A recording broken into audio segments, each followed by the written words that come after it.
Hello guys, and welcome to another video from Vintage Radar. Today I'm going to show you how to replace the watch battery on your Pulsar Quartz watch. This is going to be a small ladies watch, so a vintage 2000 rectangular Pulsar Quartz watch.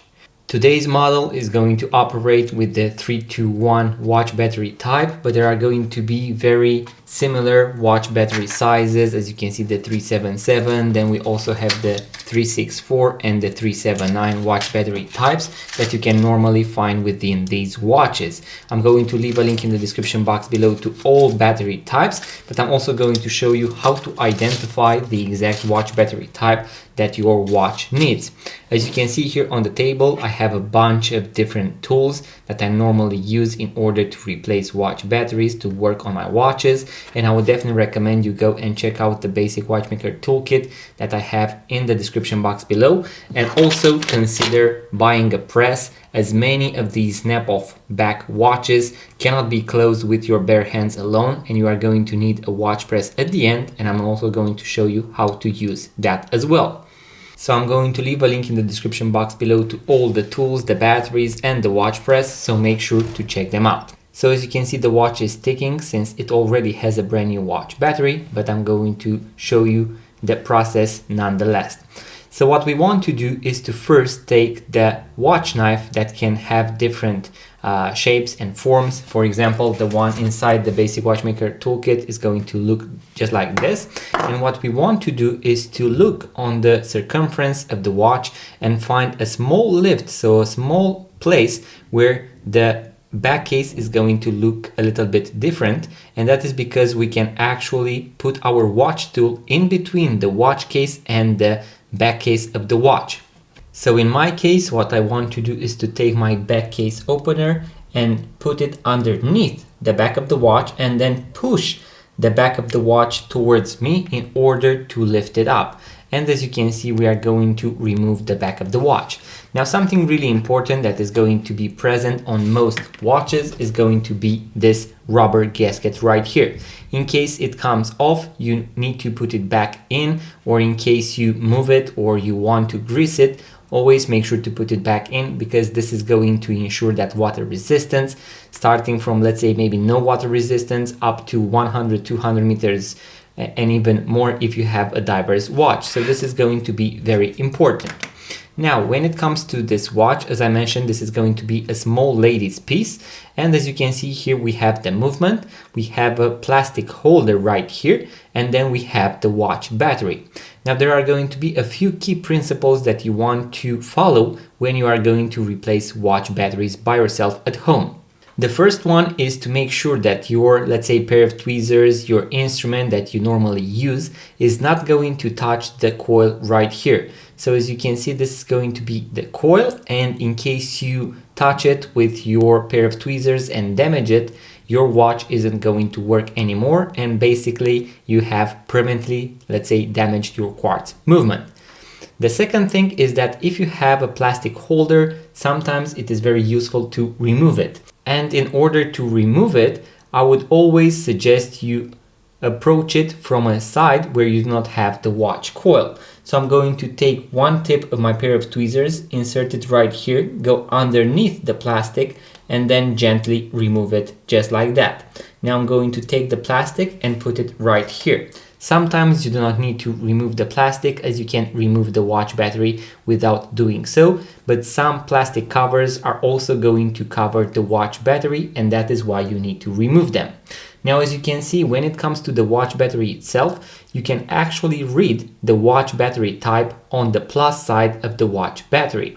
So as you can see here, we have the 321 watch battery type by Renata, and I would definitely recommend to always opt for Renata batteries because they are the best, and your watch is going to run for longer than, let's say, 6 months, 1 year. So in general, from my experience, it is going to go for at least 2 to 3 years. Then another very important thing that you also find within the basic watchmaker toolkit is going to be a non-metallic pair of tweezers, a carbon one, a plastic one, it doesn't matter, but this one isn't going to conduct electricity. And that is important because when you touch a brand new watch battery with metallic pair of tweezers, there is a big chance that you are going to drain the energy. So when we remove the old watch battery, I'm going to use the metallic pair of tweezers. I'm going to make sure that I remove the watch battery. I'm going to leave it on the table, throw it away, recycle it. Then I'm going to take the new watch battery and maneuver it with the non-metallic pair of tweezers, and then I'm going to insert it right here. Now something really important is to see that we have a metallic plate on the left side, and then I'm going to push gently against that metallic plate right there. In case you do not have the non-metallic pair of tweezers, I would also recommend that you gently push it with your own thumb, and that is going to be very easy to push it through. And yes, while it is not perfect, since you do not have finger cuts and everything, you are actually doing a basic replacement by yourself at home. Then we are going to rotate the watch around and make sure that the watch is ticking, and then I'm going to pick up the plastic holder that the watch had, and I'm going to put it in the same way that it was initially. Now something really important is to look for this groove. This is going to be for the crown and stem. That is going to be right here. So I'm going to put it back in, and then the next step is going to be to put the back of the watch back in its place. Now also when you are going to put back the back of the watch, you can see that it also features a small opening right here, and that is going to be for the stem and crown. So I'm going to position that right here and always make sure to align them.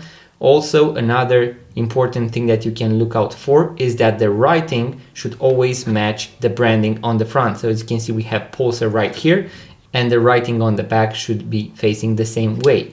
On this particular model, I can push it with my bare hands, so I can push it in.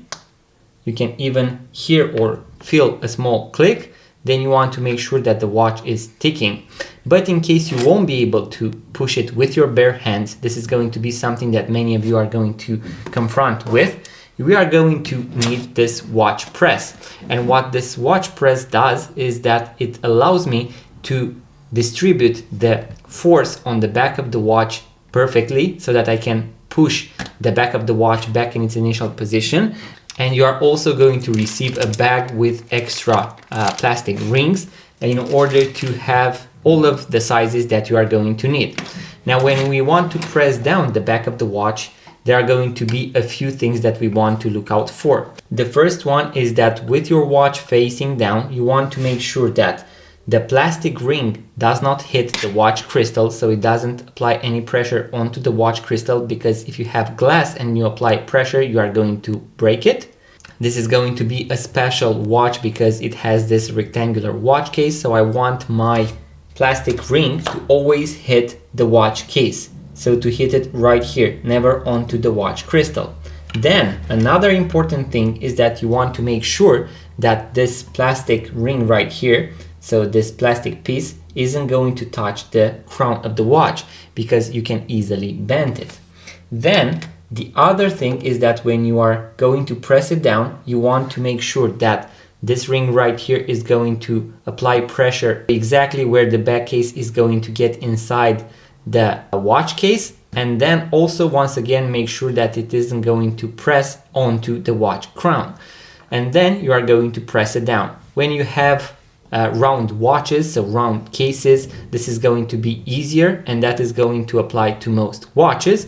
But always make sure to be very careful if you have domed crystals. So if your crystal is going to be, let's say, standing out, you want to make sure that your ring doesn't apply pressure onto the watch crystal, and then also make sure to not apply pressure onto the watch crown. Make sure to take your time. I'm also going to post a further guide, a more complex one with different watches, different sizes, and how to use the watch press, and I'm going to leave a link in the description box below. So guys, that is how you replace the watch battery on your Pulsar Quartz watch. This is going to be the ladies' model. I'm going to have other watch replacement tutorials on the YouTube channel for G-Shock watches, Timex watches, chronographs. It doesn't matter. You can go and watch all of these. I would definitely recommend to pre-order the Basic Watchmaker Toolkit, the watch press, and also the watch battery type, so that you have everything that you need in order to start working on your watches. And I'm going to leave a link in the description box below to all of these. So guys, that was the quick tutorial that I had for you today. In case you enjoyed, make sure to give the thumbs up, subscribe to this YouTube channel, it really means a lot. Leave a comment, let me know if you found this video useful, if it was helpful. If you have any questions, maybe I can help you even further. And in case you would like to purchase your first vintage watch, make sure to check out our website vintageradar.com, because we have thousands of vintage watches for sale. Link in the description box below. Thank you guys for watching. I'm going to see you in the next video.